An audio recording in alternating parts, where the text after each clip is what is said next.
Okay, guys, hi, this is Chuck Zepp with eXp Realty, and I've got Curtis Cumberland with Cumberland Development Custom Homes. How you doing, Curtis? Doing great, Chuck. How you doing? Doing real well. Curtis and I thought we'd take this opportunity. Been wanting to do it, but we're actually quarantined here with the virus. So I thought this would be a great idea to do an interview with Curtis, talk a little bit more about his building company. You can see, Curtis, I got your hat on there, Cumberland Development Custom Home. It's keeping my always representing well. Yeah, keeping my quarantine hair down. Curtis, first off, how are you guys doing with the virus? Are you guys still building? And what are you guys doing to keep things safe for your employees and the customers? Yeah, so overall, the family's doing well. My wife and kids are all doing well, healthy and happy. Morris, my superintendent, who lives down the road, is doing well as well, and he is working every day. We have one house that's due to finish and settle May 30th, so we have to get that done for the people so they have somewhere to live. And mostly just the social distancing, following the rules that the governor put out so that we're all staying safe and washing our hands and wiping down everything, basically. That's awesome. I guess you're kind of, what other steps is Morris doing? I know because he's got a bunch of different contractors, different subs that are coming in and out of the house. How does that work? Yeah, pretty much the same thing. We only allow a couple people in the house at a time, and usually our crews kind of come together. So I guess they're good with one another and their health. So Morris kind of stays away, wears a mask, wears gloves in the homes, and we only allow one subcontractor in the home at a time. Right now, we're not letting any homeowners in the homes that are under construction. That's smart. That's smart. You can always, I guess you're utilizing some of the technology that we're using with the video chats and different things that we can do to let the customers, look at the houses. Yeah, talk a little bit about you. How long have you, I know a lot of people have heard of you, but how long have you been in business, and what did you do? When did you start building houses, and what did you do before? Give us a little background on you. So we started building houses in 1998. So we've been building homes for about 20 years, and prior to that, I ran a plumbing company. I was a master plumber, and my brother and I were partners and have a plumbing company that still is active today, but my brother Kelly Cumberland runs Cumberland and Company currently. And I stepped away from that about 5 or 6 years ago, became completely separate from that. We started building and ran both companies since 1998, but about 5 years ago, we stepped away from that, and now I'm solely just involved in the home building. Okay, and how many custom homes are you building a year on average? I know it kind of fluctuates a little bit, but on average, how many are you building? It does, Chuck. It varies. We vary between about 3 and 7 custom homes a year. Depends on the demand and how extensive and complicated the homes are. Currently, we have 2 homes under construction and 2 renovation projects under construction. So we're staying fairly busy, even though the pandemic is going on. Again, we have people that are committed to loans and committed to move in and aren't going to have anywhere to live if we don't complete the homes. Yeah, that's true. It's what a lot of people don't realize is that we have a lot of people that have already been smart and sold their houses and are looking to, they just have a piece of land now and they've got to build a house. So we just can't leave them homeless. So take me a little bit through the process. If I come to you as a client, I mean, a lot of people, believe it or not, don't fully understand the process. But if I came to you, I have my own lot and I wanted to have, Cumberland Development Custom Homes build me a house on the lot.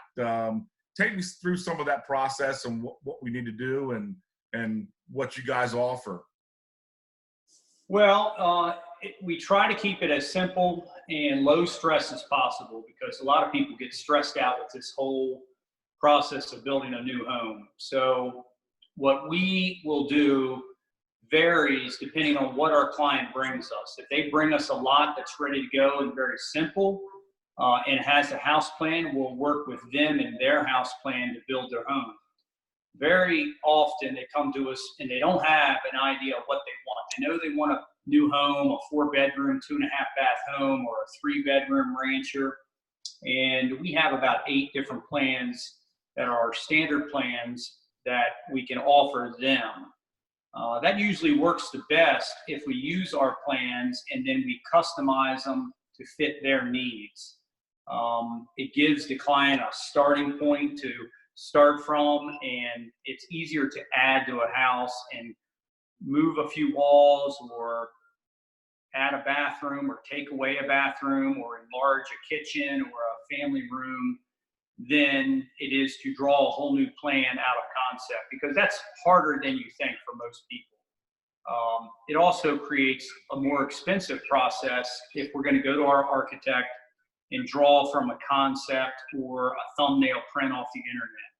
So more often than not, our clients will start with one of our basic plans and we will stretch it and customize it or reduce it to fit their needs. And a lot of our plans have been developed just from that, from clients coming to us and liking the plan, but they need a couple more feet in this room, or they want to build a larger room over the garage. And we have taken our standard Olivia and created an Olivia 2, Olivia 3, and a custom Olivia that all were created based on what our clients wanted. And so now we have all these different models of the original plan to work with that helps people find the home they need. Yeah, that's what I didn't realize this, but if somebody would, I know, because there's a lot of sites on the internet to where you can order plans. Would you recommend people ordering plans ahead of time before they come to you and then having the plans modified, or is it okay to, if somebody did find something on the internet that they loved, well, how would you work with them? Or so if they love a plan on the internet, there's nothing wrong with that. We all do it. We all look at the internet to find house plans and cruise the different sites there. yeah, It's great to get ideas from. What we generally tell people is that bring us the thumbnail print, bring us the plan that you're looking at on the internet, and talk to us about what they like about it and what they don't like about it. Just about every plan that someone brings us, there's something they don't like about it or they want to change. And if they buy that plan off the internet for $800, $1,200 or more, we still have to take it to our architect and bring it up to state and county specs so that it's buildable in our county. And there's a lot of different regulations, in Howard County, Carroll County, and Frederick County with wind bracing and other engineering, small portal hole framing engineering that has to be done for these plans to be submitted to these counties. So we find that they're better off giving us the thumbnail, let us work with our architect and draw the plan in the style that they bring us and create a permit set ready plans. that's a good point. And we spend less money and we get the house that the client wants. That's a good point. What now? I know it's been popular now for, I guess, about 5 or 6 years. But could you speak a little bit to this green building? And I don't know if are you a green building certified, or what do you do with all this green building that I see going on with a lot of people that are offering? Can you elaborate a little bit on the green building? Sure. So green building really boils down to saving energy bills. We're not so much into using recycled material. However, a lot of the products that we do use, if it's composite materials, are recycled materials. And that's great. If we can help the environment with that and reuse some of our plastics, we're all for it. More than anything with the green building, it's really about lowering your energy bills. And we've found the best way to do that is using a quality airtight window and door that doesn't leak air, and then building with a 2x6 exterior wall construction. So we have that full 5.5 inches of insulation area, and then using a blown in insulation. They call it a bibs insulation, but it's basically where we'll net the entire wall with a netting and then come in and pump the insulation into the walls. And it gives us the ability to fill every single void in the wall. And we have found that we've gained the most advantages from using that insulation, doing a good energy seal on the house, meaning foaming and caulking every exterior joint and foaming with a sprayable, expandable foam around every window and door. By doing that and eliminating the air leakage in a home, we significantly reduce the energy bills. Besides that, we're doing a blower door test on every house to check for the air infiltration of the house. We find after we use these building techniques and some other techniques I'm not mentioning that just get implemented into our construction, that we end up with an extremely airtight house with a low loss of air exchange through leaks in the home. So when we combine that with energy efficient heating systems, the Train heating systems that we use, we recommend the heat pumps on the first and second floor with a gas backup on the main level. And that seems to be the most efficient way to get these homes to heat and cool. So the biggest bang for our dollar is really getting an airtight house, well insulated, that requires less use out of that heating system, which is using less energy. So I know I'm kind of giving you a lot of information there, but no, it's very helpful. It's important. A lot of clients that come to me looking to buy a new home, energy efficiency is popular right now, and the green homes is something that's on their mind. So it sounds like if you do a lot of those practices, and Curtis, talk to me a little bit about how involved are you? Because you mentioned that you are, or you were, I guess you still are a master plumber. I don't think you lose that, but how involved are you, and what kind of a staff do you have? You mentioned the architect before. Who all is involved with the company as far as your paid staff, and what is your day? Are you not doing the plumbing in the house? Are you banging nails, or what? Explain to me a little bit about what you do. Yeah, so we run a pretty streamlined company. Myself, my superintendent, and my office staff. Most of our work is subbed out with the same subcontractors on every job. I think we've been using the same ones, some of them for probably over 10 years. Wow. Few trades that rotate in and out, or we'll use two subcontractors that do the same trade just to keep our prices competitive.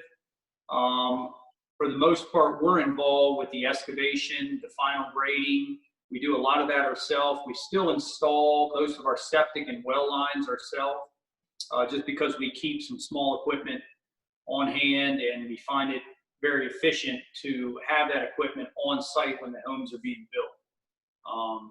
Other than that, we're involved directly. Myself, my office staff, and my superintendent are involved directly with the client through the sale, through the entire house. Awesome. And that seems to work the best for our company, to give us the closest attention to the client that we can.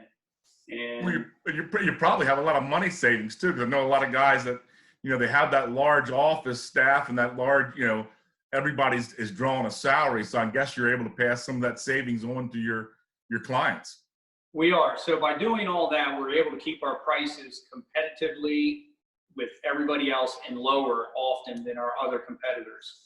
And if we can pass that savings on to the buyer, then it's a win for them as well. Awesome.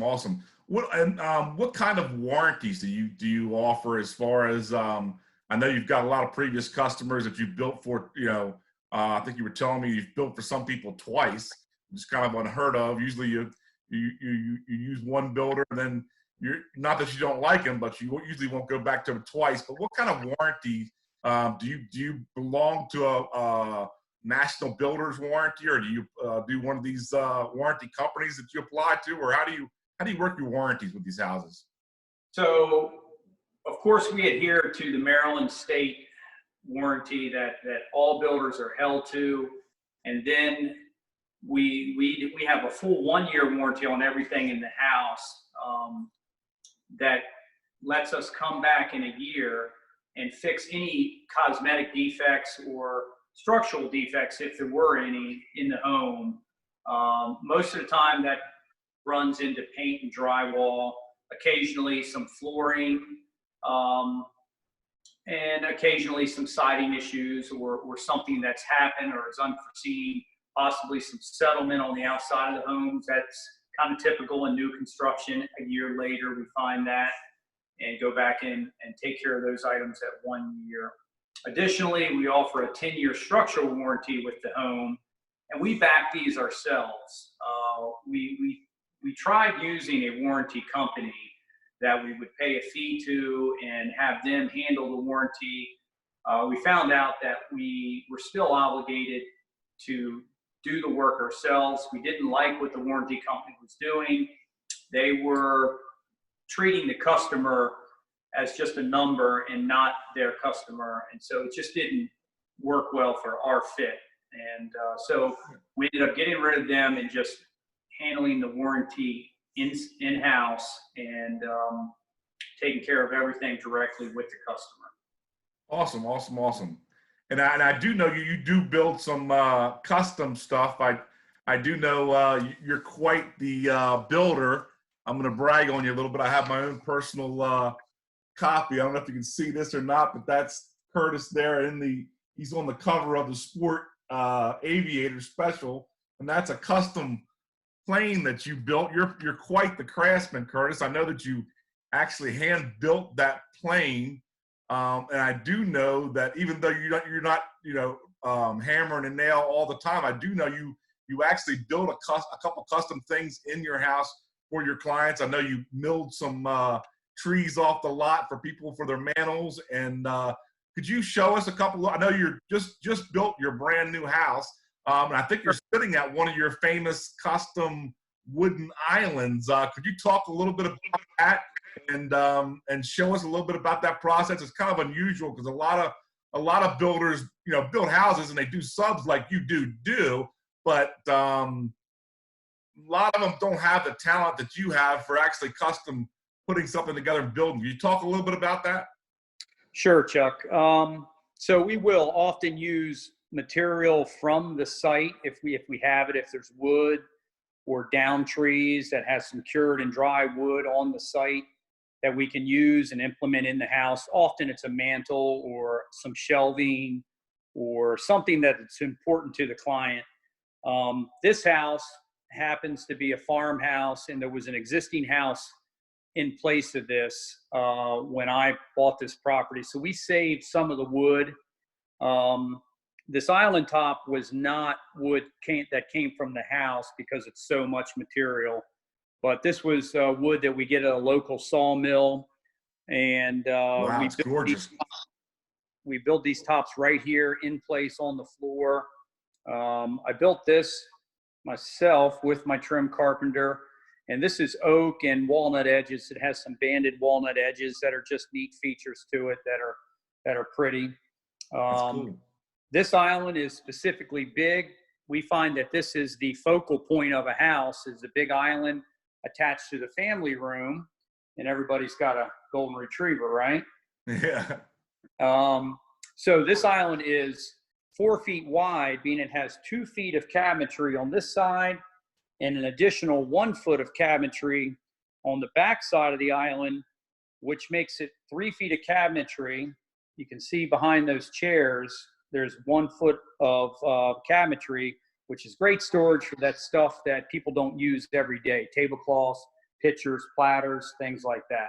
Yeah, I noticed on the wall back there, Curtis, that you don't have any cabinets. What's that all about? On where the sink is? What's? So back here on the wall, we really like this look. So these floating shelves we made here, I made these right here in my own shop. Now this wood is wood that came out of the original house here. You can see this is an old wormy oak floor joists that were in the house. And, you know, these, what do you call it? Steampunk or steam pipe style shelves are just really trendy right now. And they are pretty. I like them a lot. Along with that, it has this tile backsplash, a pretty simple tile that goes up around the ceiling and goes up behind the vent hood there in the kitchen as well. And that vent hood was something that we built here in place too. And then we just mounted a stainless steel vent under it, which worked out pretty well. And then the tile work here was, we just did this from a local tile supplier and didn't do anything really fancy there, but it just came out pretty. Very nice. The other thing unique about this kitchen is the deep countertop here. Instead of the standard depth of 24 inches, this is 30 inches deep from the front to the back, which just gives you more space. You can see how much space there is behind the kitchen sink faucet. Oh, yeah. And that just gives us more working space. It's the first time we've done that, so I was able to try it in my own house, and it really, really works out well. Now the cabinet's deeper, or how does that work? Or No, the cabinets are the same depth. We just held them off the wall 6 inches and basically built a false partition back there behind the cabinets, and then pulled the cabinets out so we had something to rest the back of the countertop on and create this deep space. Wow, that's a cool feature, and it's probably not terribly expensive because you only have a little bit counter space. You know, a little cost extra in your countertop. That's brilliant. Yeah, some small framing and a little bit more in the silestone countertop, and it worked out really well. So I like that here. Yeah, what are some show if you got some time? I know we're coming up on about 15 minutes. I don't want to do have this video too long, but can you show me a couple more features that you put in your house that maybe you aren't in the everyday house? And sure. So the built-ins, these are standard things that we'll do in almost everybody's house. This one, we added some more of the wood that came out of the barn that was on this property, and we just made a bench seat out of it. That was unique. So this is the mud room. And then we have a built-in pantry here in the mud room. This is going to get some screen doors that will slide shut over the pantry, like barn style sliding doors that'll give a unique look in here. We just haven't finished that yet.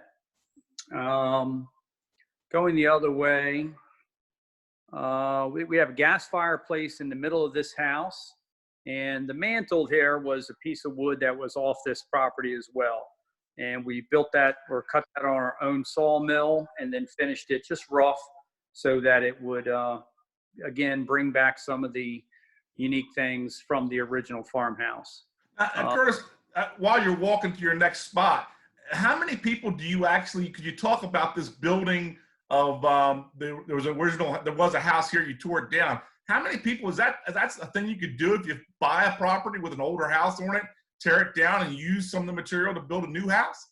It is. And Chuck, you know that in today's world that we live in, lots are hard to come by. So finding a property that maybe has a existing home on it that we can remove and build a new home in its place is a good option for some people. It has the lot location they're looking for, but just not the house that fits them, or the house is so dilapidated it needs to be removed anyhow.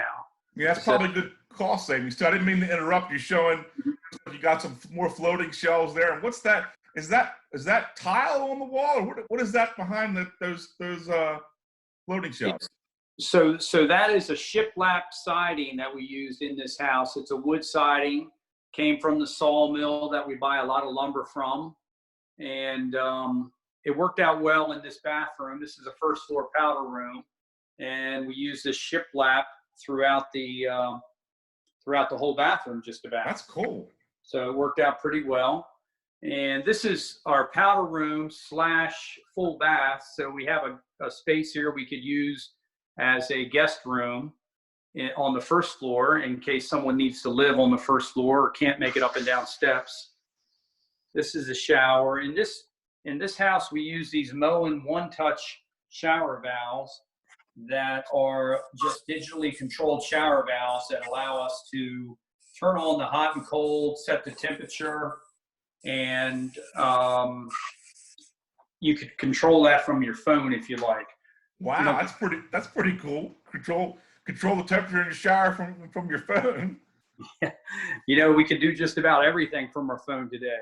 That's true. That's very, very, very, very, very true. So I'll walk you quickly upstairs and then we can finish up. There's more shiplap in this house around the fireplace, which just gives it a nice farmhouse look to it. And another feature in this house is 4-foot wide steps. So having a 4-foot wide set of steps really is great for moving up and down. It's 2 people pass on it very easily. And when you're moving furniture or boxes in and out, it's just such a nice advantage. And Curtis, I know you talk about all these nice fancy things that are in the house. How do you work with the client on cost? I mean, and budgets. And what if somebody comes with you something unique or something different that they want to do? How do you work that? I know a lot of builders charge a lot once you start changing things. So we'll make all the changes in a home that a client likes. We don't charge per change. We charge for the work and the material that it costs to do that change. But there's no set fee for making a change in the house. We don't have that administration fee like a lot of builders have in homes. Just trying to save the client cost, give them the option to do unique things in a home that they might not be able to do with the standard builder. Okay. This is the master bath with a larger glass shower in it. Again, it's got that Moen digital shower valve on the wall. Oh yeah. Which really works good. And there's a trench drain in here. These are a pretty trendy drain. See the trench style drain in the shower. We find they get a lot of attention. They're unique looking, and they work really well. Yeah, I noticed is that wood or is that tile on the floor? And I noticed I don't know if it's the camera. It looks like they're going different directions, and that's pretty cool. Yes, so that's a herringbone style. My wife picked that out, and it makes for a really pretty floor. We're using the same tile in one of our other houses right now, and so it's a wood grain style tile that I think a lot of people see now. Okay. And just laid in a herringbone pattern, which is just a nice way of doing it that makes it more unique. And I think you'll agree, it looks really nice. It does. It looks different. I don't like that pattern. Yeah. So that sounds really awesome, Curtis. I thank you for taking the time when we're in quarantine here. I don't know if you can flip the phone back around so I can see you.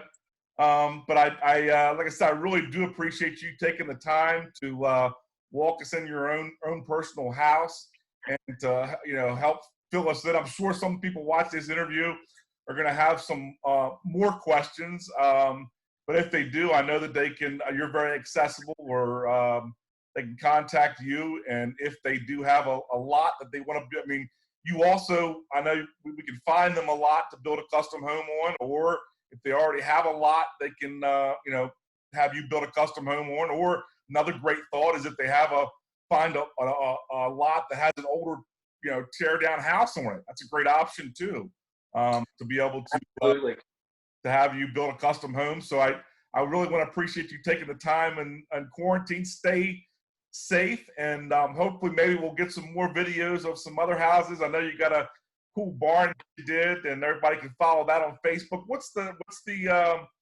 address for that Facebook Yeah, so that is This Old Barn on Facebook is the barn that sits out behind this house is an old bank barn that we restored and used part of it as a shop and part of it for storage. And our office is built out there in the tank house, which is Awesome.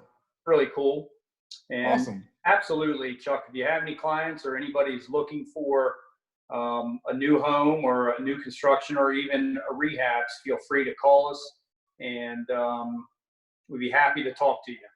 Awesome. And that number is 301-252-1122, right, Curtis? And then you can also go to your website, www.cumberlanddevelopmentcustomhomes.com. Exactly. Yep. Feel free to Awesome. do that and look us up. We'd be happy to talk to you. Awesome. Thanks again. Awesome. I appreciate you calling today and taking your time. Yep. And stay safe. All right. You too. Talk to you later, Curtis. Thanks a lot. You're welcome. Bye.